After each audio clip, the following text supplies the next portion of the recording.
नमस्कार साथियों, जैसा कि आप लोग देख सकते हैं, ये जो दृश्य आप देख रहे हैं ये है प्रयागराज त्रिवेणी बांध का। और ये जो रास्ता है ये परेड ग्राउंड की तरफ चली जाती है। बाकी अगर हम बात करते हैं, अगर इसके साइड से देखते हैं तो ये जो रास्ता आप देख रहे हैं ये जाएगी नौलक्खा मंदिर की तरफ। तो चलिए आज हम लोग नौलक्खा मंदिर, फिर आप लोग को और एक जगह लेके चलेंगे, फिर हनुमान मंदिर, फिर उसके बाद हम संगम की तरफ चलेंगे। तो बने रहिए हमारे साथ वीडियो में। और जैसा कि आप लोग देख सकते हैं, ये जो मंदिर है यही है नौलक्खा मंदिर, और इसी को आदि विमान शंकर मंडपम मंदिर भी कहा जाता है। और आप देख सकते हैं अभी इस टाइम इस मंदिर का गेट बंद है। इसका रीज़न ये है साथियों, कभी बहुत सुबह है तो सुबह का टाइम अभी ये मंदिर बंद होता है, 7 बजे से ये मंदिर खुल जाता है। तो अगर आप 7 बजे से पहले पहुंचते हैं संगम क्षेत्र में तो आप तब तक संगम स्नान करने चले जाइए, फिर उसके बाद श्री बड़े हनुमान जी मंदिर के दर्शन करिए। उसके बाद आप इस मंदिर में आके दर्शन करिएगा। और बाकी आप देखेंगे तो त्रिवेणी बांध पर जस्ट आप ऊपर ही देखते हैं तो ये आपको कुछ ऐसा दृश्य देखने को मिलता है। तो श्री जगदीश भगवान का मंदिर अर्थात भगवान विष्णु का मंदिर है। तो आप देख सकते हैं इस मंदिर को मैंने अपने बहुत सारी वीडियोज में दिखाया है। तो प्रेम से बोलिए जय जगन्नाथ, जय हो प्रभु जगदीश, हरि ओम। और बाकी आप देख सकते हैं ये जो अगला जो दृश्य आपको देखने को मिल रहा है तो ये श्री बड़े हनुमान जी मंदिर का दृश्य है। और उससे पहले हम आपको इस मंदिर में लेके चलेंगे साथियों। जैसा कि आप लोग देख सकते हैं तो ये मंदिर है श्री रामनंदाचार्य मठ कहा जाता है। तो ये श्री बड़े हनुमान जी मंदिर के जस्ट आप देखेंगे तो ऊपर जो बांध है उसी बांध पर ये मंदिर स्थित है। और कुछ ऐसा दृश्य आपको देखने को मिलता है यहाँ से। तो काफ़ी अच्छा और खूबसूरत दृश्य यहाँ से आपको देखने को मिलता है। तो यहाँ से आप सीढ़ियों से उतरते हुए श्री बड़े हनुमान जी मंदिर की भी तरफ जा सकते हैं। खास बात यह है। और बाकी अगर हम बात करें मंदिर में तो अभी जो हमने दिखाया था श्री रामनंदाचार्य जी का मठ, तो आप देखेंगे तो यहाँ पे आप भगवान श्री राम, माता सीता और बाकी अदर दूसरे जगह आप देख सकते हैं। तो यहाँ पे माता दुर्गा की भी मूर्ति रखी हुई है और साथ ही साथ भगवान शिव की भी मूर्ति रखी हुई है। तो आप इस मंदिर में दर्शन करने के पश्चात आप नेक्स्ट इस त्रिवेणी बांध से जैसे ही आप नीचे उतरेंगे तो यहाँ पे आपको श्री बड़े हनुमान जी मंदिर का गेट देखने को मिल रहा है। तो देखिए सबसे बड़ी प्रॉब्लम ये हो जाती है कि हमने देखा है कि बहुत से लोग जो ज़्यादातर बुजुर्ग होते हैं, मान लीजिए कि 60 साल से ऊपर वाले लोग, तो वो ज़्यादातर क्या होते हैं, कंफ्यूज हो जाते हैं कि श्री बड़े हनुमान जी का मंदिर कौन सा है। तो अगर आप ये गेट देख रहे हैं तो ये गेट श्री बड़े हनुमान जी मंदिर का गेट है साथियों, इतना याद रखना है। क्योंकि हमने देखा कि कुछ लोग नौलक्खा मंदिर के बाहर खड़े हुए थे, वो लोग यही मान रहे थे कि वो श्री बड़े हनुमान जी मंदिर है। नहीं, वो लोगों को फिर हमने बताया कि आपको यहाँ बांध से नीचे की तरफ जाना है और जो गेट दिख रहा है वो श्री बड़े हनुमान जी मंदिर का गेट है। तो इस तरीके की और प्रॉब्लम आप लोगों को ना हो इसलिए मैं बताना चाह रहा हूँ। ये श्री बड़े हनुमान जी मंदिर आपको कुछ इस तरीके देखने को मिल जाता है। और इसी के आप देखेंगे तो जस्ट आप देखेंगे तो ये श्री बड़े हनुमान जी मंदिर के ही फ्रंट से एक रोड गुजरी हुई है। बस ये रोड आपको संगम की तरफ लेके जाएगी, बाकी ये जो रोड है ये सिटी की तरफ चली जाती है। तो आप यहाँ से होते हुए सीधे आप जा सकते हैं। अगर ऐसे हम रोटेट करते हैं कैमरा अपना, तो ये जो सीधी सड़क है साथियों ये लेके जाएगी आपको संगम की तरफ और श्री बड़े हनुमान जी मंदिर का फ्रंट द्वार जो है उसकी तरफ लेके जाती है। तो बाकी आप देख सकते हैं सुबह सुबह का दृश्य है और आपको कुछ भीड़ ऐसे देखने को मिल रही है। तो लगभग कहा जा सकता है इस समय जो टाइम है 7 सवा 7 का टाइम है और आप देख सकते हैं कुछ ऐसा दृश्य आपको देखने को मिलता है। और ये आप देख सकते हैं ये जो गेट है अब लगना शुरू हो गया। अब इसका रीज़न क्या है कि देखिए जब महाकुंभ चल रहा था उस टाइम पीरियड में नहीं लग पाया था, लेकिन अब फिर से वो वर्क स्टार्ट हो चुका है। तो जो गेट वगैरह अधूरा काम रह गया था उसे पूरा कर दिया जाएगा जल्द ही मंदिर से संबंधित। और बाकी आप देखेंगे तो ये जो आप देख रहे हैं गेट वो ही है प्रवेश द्वार, श्री बड़े हनुमान जी मंदिर का प्रवेश द्वार ये वाला रखा गया है किले की तरफ से।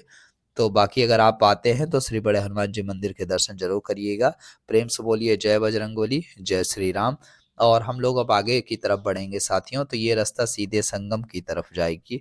तो देखिए यहाँ से आप कोई भी रास्ता, अगर नदी की तरफ जो भी रास्ता जा रही है वो सभी रास्ते आपको संगम की तरफ ही ले जाते हैं। तो आप कोई भी रास्ता फॉलो कर सकते हैं। और बाकी आप देखेंगे तो सुबह के टाइम में आपको कुछ ऐसा भीड़ देखने को मिल रही है। साथ ही साथ देखेंगे तो भीड़ से ज़्यादा आपको अब गाड़ियाँ देखने को मिल रही हैं, फोर व्हीलर वगैरह, बस वगैरह, वो सारी चीज़ें आपको देखने को मिल जा रही हैं। अब इसका रीज़न ये है कि जो आसपास के क्षेत्र हैं, मान लीजिए 100 किलोमीटर 200 किलोमीटर दूरी पे, तो वो लोग ज़्यादातर क्या होते हैं, अपने खुद के साधन से आते हैं, या फिर मान लीजिए कोई अगर अगर दूसरे स्टेट से आ रहा है तो वो बस के थ्रू आएगा। तो आप देख सकते हैं, तो बस वगैरह भी आपको खूब देखने को मिल जाती हैं। तो आप चाहे बस से आ सकते हैं या तो फिर आप अपने साधन से आ सकते हैं। बिल्कुल यहाँ देखेंगे तो पूरा एंट्री है, तो आप यहाँ से लेके जहाँ तक वो पूरा का पूरा फेंसिंग लगाई गई है, वहाँ तक आप अपने साधन को ले जा सकते हैं। फिर आप वहाँ पे अपनी साधन पार्क करके आप आसानी से गंगा स्नान कर सकते हैं साथियों। और बाकी आप देखेंगे तो रास्ते में कुछ इस तरीके की भीड़ आपको देखने को मिल जाएगी, और साथ ही साथ दुकान वगैरह भी देखने को मिलती है, जिसमें आप देखेंगे तो फूल माला प्रसाद और प्लस जो गंगा जल ले जाने के लिए बॉटल होता है, तो उस बॉटल को भी यहाँ पे मिलता हुआ देखने को मिल जाता है।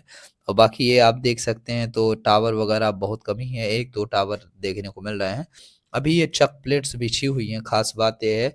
जबकि आप आज की डेट अगर देखें तो लगभग आज की डेट है 5 अप्रैल हो चुकी है, और 5 अप्रैल है, सोचिए तब भी अभी अभी बहुत सारी चीज़ें यहाँ पे लगी पड़ी हुई हैं, जैसे चक प्लेट हो गया, पीपा पुल हो गया, और कुछ-कुछ खंभे भी लगे हैं। ज़्यादातर खंभे निकाल लिए गए हैं, लेकिन अभी कुछ खंभे आपको देखने को मिल जाते हैं।